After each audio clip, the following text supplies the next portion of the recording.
pessoal, estamos aqui para mais uma orientação acadêmica especial. E hoje a gente vai falar de saúde, meio ambiente e consumismo. Estamos aqui, os mediadores de redação, biologia, química, e hoje seja bem-vindo, Gabriel, é o mediador de inglês, que esse ano a gente está todo mundo acabou fazendo o mesmo trabalho, que está todo mundo à distância, como vocês sabem, as línguas estrangeiras no PVS são à distância, e o Gabriel agora está, na verdade, participando da mesma maneira que todo mundo está participando, todo mundo no EAD. Seja bem-vindo, Gabriel. E agora cada um vai falar um pouco sobre essa temática, que é uma grande possibilidade, assim, há uma grande possibilidade de caírem muitas coisas relacionadas a isso no Enem, tanto na redação como nas outras áreas também. Se a gente pensar que as provas de história, geografia, biologia estão levando muito em conta acontecimentos muito recentes, então a gente vai falar sobre uma temática bem contemporânea, bastante contemporânea mesmo, e que faz muito sentido que caia muita coisa próxima do que a gente vai conversar aqui, e às vezes cai exatamente a coisa que a gente falou no vídeo também, e isso é muito positivo. É por isso que a gente faz essas reuniões, que é muito importante tentar prever o que vai acontecer na prova, para que vocês tentem prever também o que podem fazer, o que podem falar, o que podem escrever, o que podem responder. Então, vou começar.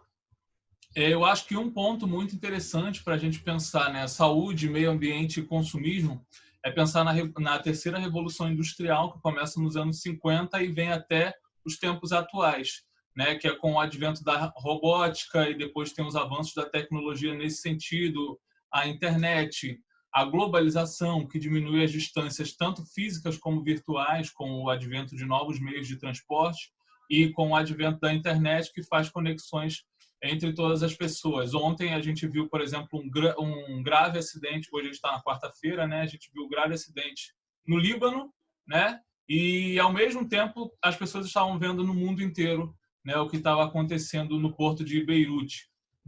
Então a globalização é isso, as informações chegam muito rapidamente, uma pessoa às vezes pode trabalhar daqui do Brasil para uma empresa que está nos Estados Unidos, como em home office, por exemplo.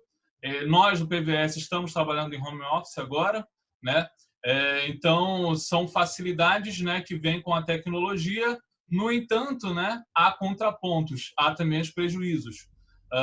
E essa terceira revolução industrial ocasiona uma mudança muito impactante no cotidiano de todas as pessoas, no cotidiano da humanidade.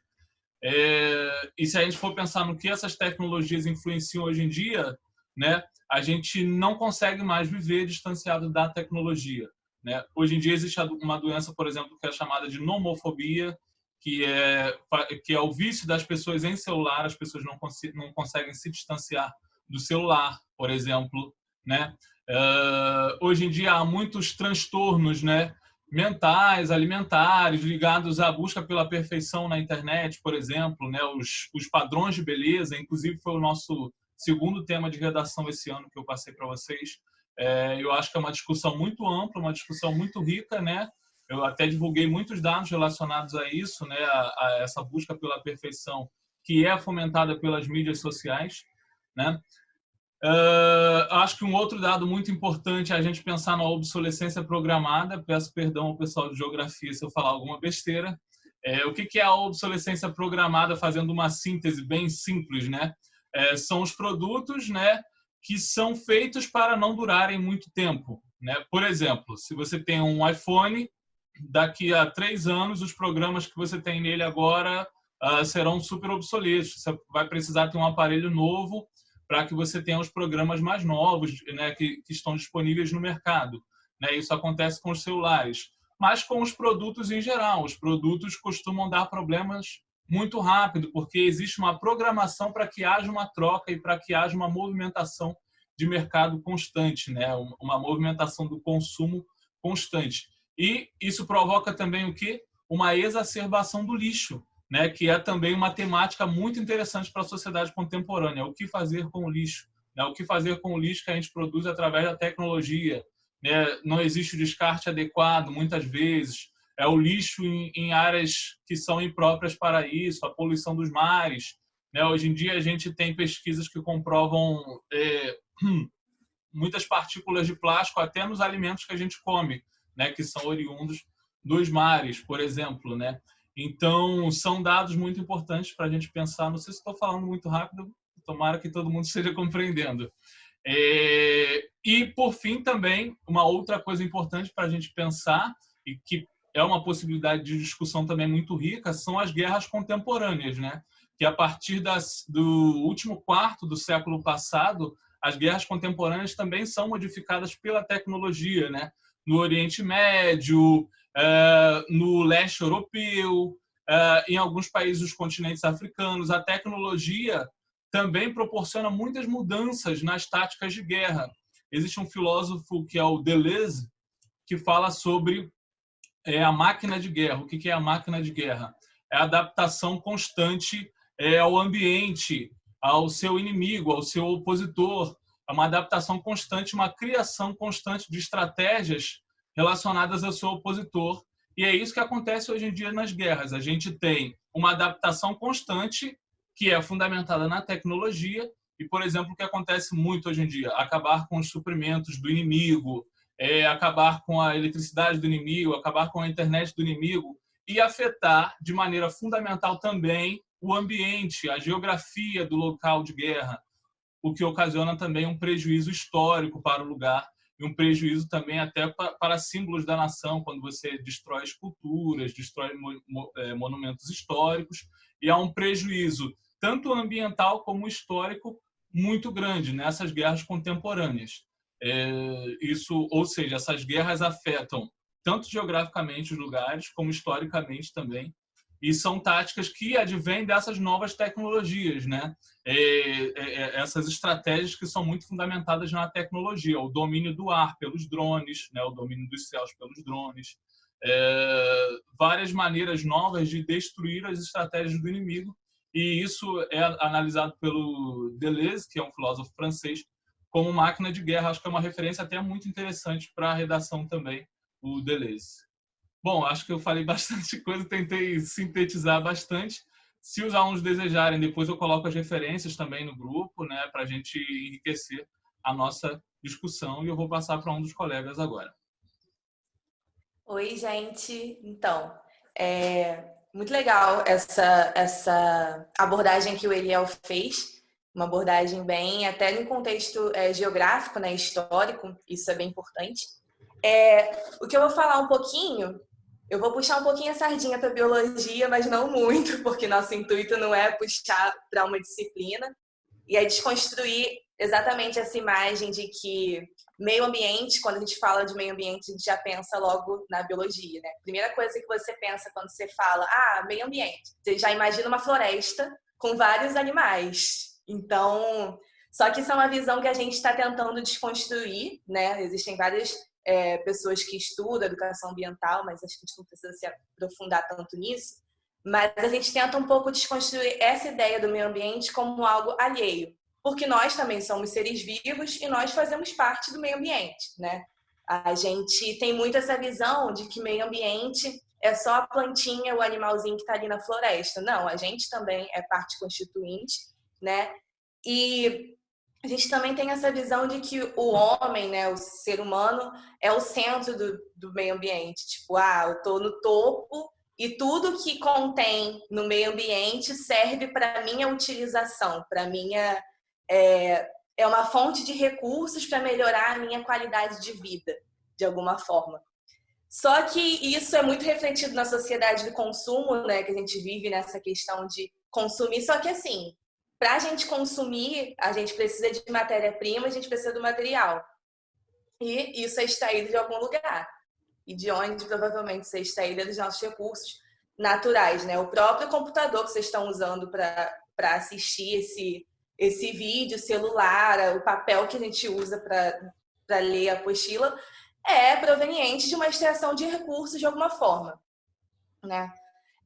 Só que essa extração de recursos, muitas vezes, ela vai acarretar em alguns probleminhas, né? Porque você vai estar, muitas vezes, fragmentando habitats, destruindo esses habitats, E isso pode causar alguns problemas. Em algum exemplo assim bem atual, a gente está vivendo uma pandemia, né? Então, grande parte das epidemias é gerada pela perda de hábitats, né? A gente tem propiciado condições para que várias doenças que não chegariam até nós de alguma forma tão simples, mas a gente tem facilitado algumas, a gente fala até algumas zoonoses, né? Porque muitas doenças que a gente vê atualmente são cerca de 75% são zoonoses, doenças provenientes de animais, que provavelmente alguns anos atrás não chegariam até nós, porque não teve todo esse advento da tecnologia, dessa questão da produção, de você extrair. E hoje em dia chega com muito mais facilidade, por N fatores, por fatores ecológicos, né? A gente facilita com que essas doenças acabam chegando para a gente, e por fatores também de globalização, como meus colegas já falaram, e acredito que vão falar um pouquinho melhor. E, além disso, a gente também não pode deixar de lado a discussão sobre as mudanças climáticas, né? Porque tudo isso está super interligado. A gente sabe que uma alteração, uma planta que que alguém desmata, vai ter toda uma volta, né? Como é que eu posso dizer, usar uma palavra bem apropriada? Vai Uma ter toda reação. uma correlação, exatamente. Está tudo interligado.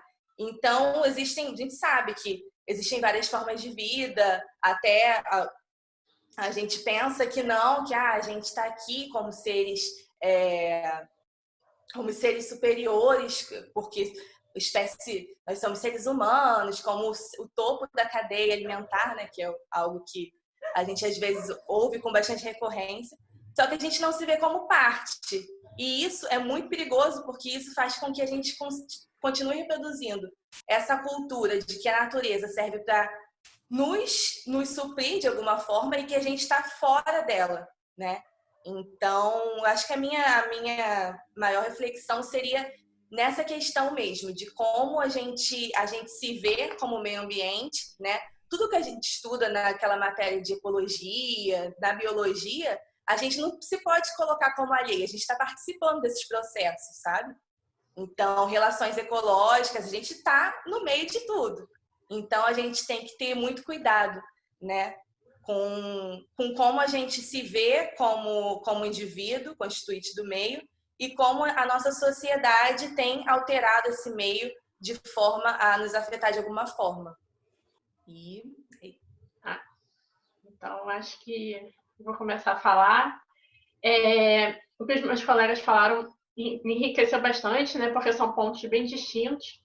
Essa orientação ela é bem ampla, a gente pode caminhar para vários lados, né? A Gabi falou sobre, mais com ênfase em meio ambiente, o Eliel da terceira revolução industrial. Eu vou trazer uma reflexão também que é um tanto atual, né? Que geralmente a saúde ela é atrelada à parte física, sendo que saúde, na realidade, é um conjunto de 3 pontos: a parte física, né, a parte mental e social. E muitas vezes as outras partes são menosprezadas e dado maior ênfase à parte física, né? A gente vê muitas das vezes um culto à beleza, e a gente vê isso predominantemente crescendo agora com as mídias sociais, né? A gente vê celebridades que não fizeram nenhuma descoberta importante, mas que são famosas ou famosos, né, por causa do meio físico. E aí a gente tem que dissociar um pouco sobre o que é a saúde e o que é o corpo físico, né? Porque muitas das vezes essa busca pelo padrão ideal, pelo padrão de beleza, ele é inalcançável, e ele, justamente por essa busca, a gente acaba perdendo a saúde que a gente tem, né? A gente vê cada vez mais o uso de medicamentos de forma indevida, de pessoas fazendo dietas que não são aconselhadas por médicos, tudo isso para buscar um padrão de beleza que ele é inalcançável, né? E esse padrão, na verdade, ele é vendido para a gente, porque padrão de beleza ele muda ao longo do tempo, né? Se a gente for pensar por exemplo, na época do Império, o padrão de beleza ideal, que era considerado belo, era uma pessoa de pele muito clara, né, porque indicava que ela não precisava trabalhar no sol, uma pessoa um pouco gorda, porque mostrava que ela não passava necessidade, né? E hoje a gente sabe que esse padrão é o inverso, né? O padrão ideal pelo menos no Brasil, né? Isso muda ao longo do tempo.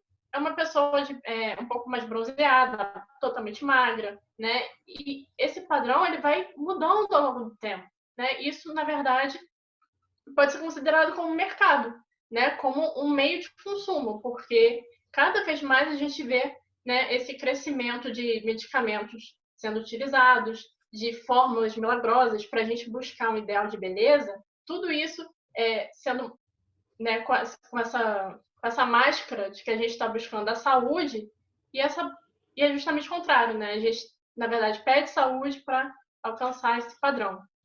E justamente por causa disso, a gente tem um aumento de distúrbios alimentares. Eu acho que o Eliel até provavelmente comentou sobre isso em algum tema de redação, né? Que você disse.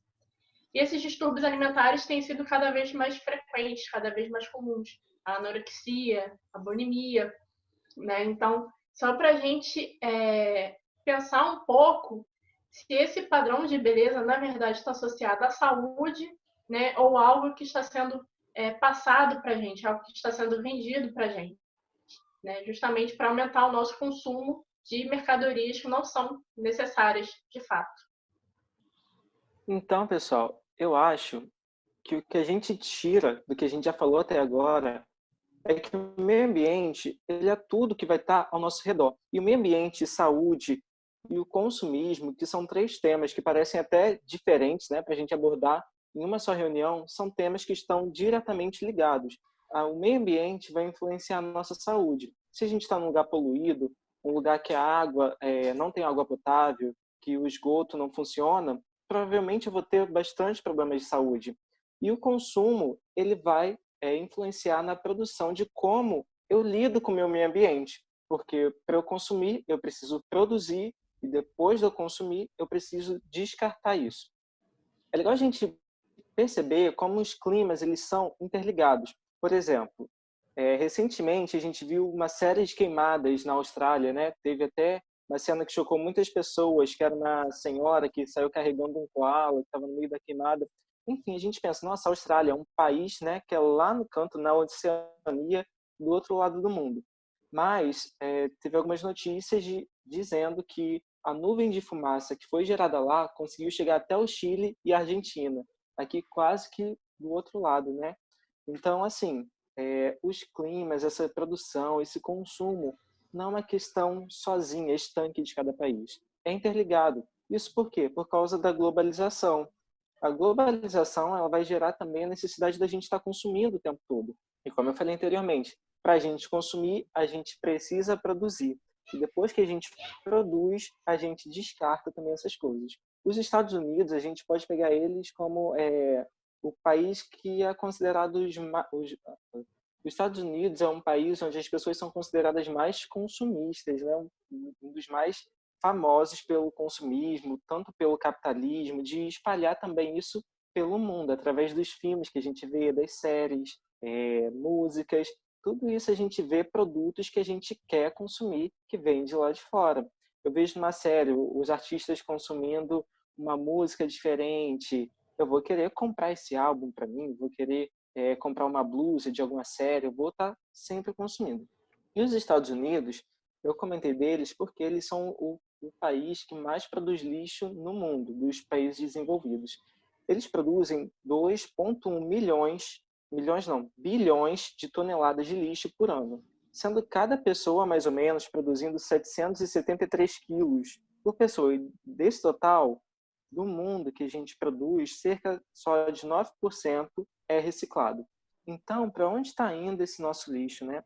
Se a gente for pesquisar mais a fundo, a gente vê que nos oceanos já tem até mesmo ilhas formadas de plástico. E os animais estão consumindo esse plástico e a gente está consumindo esse plástico também. Se vocês fizerem uma pesquisa no Google, vocês vão ver o número de peixes, tartarugas que são encontrados mortos com a barriga cheia de plástico, de sacolas, de lixo que vão parar nos mares e que, consequentemente, algumas vezes a gente consome esses peixes e esse plástico acaba sendo, de forma muito indireta, passado para a gente também.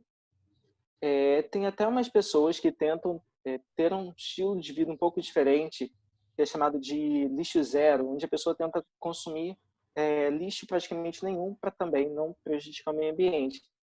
Mas tentem imaginar vocês indo ao supermercado. Quais produtos vocês conseguiriam comprar sem nenhum lixo? Quase nenhum. O macarrão que a gente compra vem numa embalagem de plástico. A própria maçã que a gente compra, a gente tem que colocar ela numa sacola até trazer para casa. Então, tudo isso a gente está produzindo lixo diariamente, o que é uma consequência para o meio ambiente. Então, com isso, eu acho importante a gente perceber que é impossível a gente não consumir no mundo que a gente vive num mundo capitalista, a gente precisa ir no mercado, precisa comprar alimentos, precisa ter um celular, precisa ter internet para se comunicar com todo mundo, mas a gente precisa ter um pensamento mais consciente. O que eu estou consumindo? O que o meu consumo está influenciando no meu meio ambiente? O que ele está fazendo aqui mesmo, na comunidade? Então, gente, tive um problema aqui com o som, então só para finalizar, quero dizer que é importante a gente ser consciente quando a gente estiver consumindo. Beleza. Então é isso, pessoal. Espero que a gente tenha, de alguma maneira, impulsionado também o que vocês leram lá nos textos de apoio e que a gente consiga ter uma discussão bastante rica, né? Porque é uma temática muito abrangente, uma temática que é muito interessante para a contemporaneidade. E eu acho que rende uma discussão muito boa que vai resultar no conhecimento geral de vocês sendo ampliado gradualmente, né? Eu acho que isso pode ajudar demais no Enem, que já está aí marcado, né? A despeito de várias questões, mas está marcado, né? No final de janeiro o Enem vai acontecer, provavelmente, e espero que a gente consiga se ajudar aí nesse sentido, que a gente tenha uma discussão bastante rica a partir dessa temática. E a gente vai estar aberto aí às perguntas de vocês. E espero que a gente tenha uma boa conversa sobre esse assunto.